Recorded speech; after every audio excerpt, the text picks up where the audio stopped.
बुलढाणा जिल्ह्यात इंधन तुटवड्याचा फटका सर्वसामान्यांसह शेतकऱ्यांना बसतोय। बहुतांश पेट्रोल पंपावर पेट्रोल मिळत नाहीये, तर ज्या पेट्रोल पंपावर पेट्रोल उपलब्ध आहे त्या पेट्रोल पंपांवर वाहनांच्या लांबच लांब रांगा लागल्या आहेत। जय महाराष्ट्राच्या बातमीमुळे किडनीग्रस्त शेतकरी रोशन कोळेला 5 लाखांची सरकारी मदत मिळाली आहे। रोशन कोळेंनी जय महाराष्ट्राचे आभार मानले। पालघरमधील टेम्पो अपघातातील 13 मयतांच्या मृतदेहावर बापूगाव इथे एकाच ठिकाणी अंत्यसंस्कार करण्यात आले। आदिवासी विकास मंत्री अशोक उईके हे अंत्यसंस्कारावेळी उपस्थित होते। बीडमध्ये इंधन टंचाई निर्माण झाली आहे। पेट्रोल आणि डिझेल पुरवठादार कंपन्यांकडून वितरकांची अडवणूक होत असल्याने इंधन टंचाई झाल्याचा आरोप होतोय। इंधन टंचाईच्या निषेधार्थ हिंगोलीत क्रांतिकारी शेतकरी संघटनेनं आंदोलन केलं। आंदोलकांनी पंतप्रधानांच्या प्रतिकात्मक पुतळ्याचं दहन करून शासनाविरोधात जोरदार घोषणाबाजी केली। अवघ्या 4 दिवसात पेट्रोल डिझेलच्या दरात पुन्हा वाढ झाल्यानं शेतकऱ्यांनी नाराजी व्यक्त केली आहे। नांगरणे आणि मशागतीची कामं तोंडावर असताना इंधन दरवाढ झाल्यानं शेतकरी अडचणीत आले आहेत।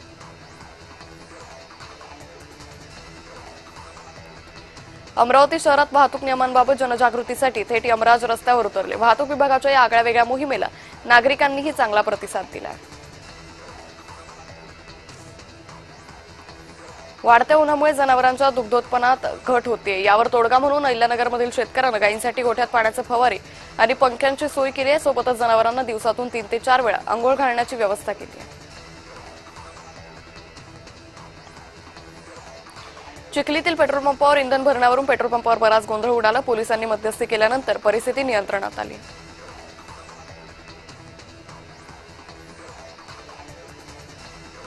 जळगाव जिल्ह्यातील पुरातन लक्ष्मीनारायण मंदिरात आग लागली। 150 वर्ष जुन्या लाकडी मंदिराचं मोठं नुकसान झालंय। शॉर्ट सर्किटमुळे आग लागल्याचा अंदाज आहे।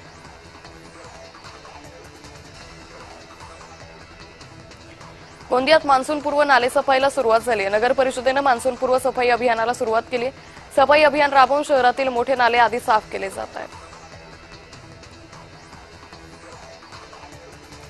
मुक्ताईनगर तालुक्यात 5 पेट्रोल पंपावर पेट्रोल डिझेलची टंचाई निर्माण झाली आहे। पेट्रोल पंपावर पेट्रोल डिझेल नाही अशा आशयाचे फलक लागलेत। शेतीसह सर्वसामान्य नागरिकांची कामं रखडली आहेत।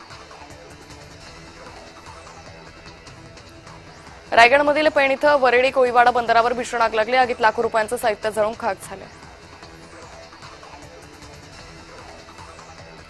जळगावमध्ये एका लग्न समारंभात चक्रीवादळ आल्यानं मंडप उडाला। हळदीच्या कार्यक्रमादरम्यान ही घटना घडली। मंडपाचं नुकसान झालं। सुदैवानं कुणालाही दुखापत झाली नाही। रत्नागिरी जिल्ह्यातील चिपळूण शहरातील वीज पुरवठा ठप्प झालाय। मुरादपूर इथं सब स्टेशनमध्ये तांत्रिक बिघाड झाल्यानं अर्ध चिपळूण शहर अंधारात बुडालं। वर्ध्यात 21 मे पर्यंत उष्णतेचा ऑरेंज अलर्ट जारी केलाय। सध्या तापमान 45 अंशांच्या पुढे आलंय। उष्माघाताच्या धोक्यानं नागरिक चिंतेत आहे। सोलापूर महानगरपालिकेच्या अतिक्रमण विरोधी विभागानं न्यू पथच्या परिसरात कारवाई केली। मॅजेस्टिक स्क्वेअर अपार्टमेंटमधील अनधिकृत बांधकाम काढण्यात आलं। कराडमध्ये जयंतराव भोसले सहकार पॅनलच्या वतीनं दयानंद पाटील यांनी उमेदवारी अर्ज दाखल केलाय। दयानंद पाटील हे यशवंतराव मोहिते कृष्णा सहकारी साखर कारखान्याचे संचालक आहेत।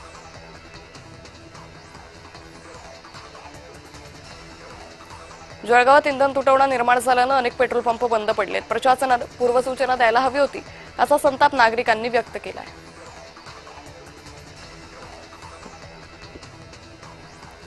ट्रॅक्टरसाठी डिझेल उपलब्ध करून द्या या मागणीसाठी बुलढाणा जिल्ह्यात शेतकरी संघटना आक्रमक झाली। डिझेलच्या रिकाम्या कॅन घेऊन शेतकरी तहसील कार्यालयावर पोहोचले। हिंगोलीत शक्तीपीठ महामार्ग विरोधी संघर्ष समितीनं मोर्चा काढला। शेती निसर्ग गावांच्या अस्तित्वाला धोका निर्माण करणारा शक्तीपीठ महामार्ग रद्द करण्यात यावा या मागणीसाठी वसमतमध्ये एल्गार मोर्चा निघाला।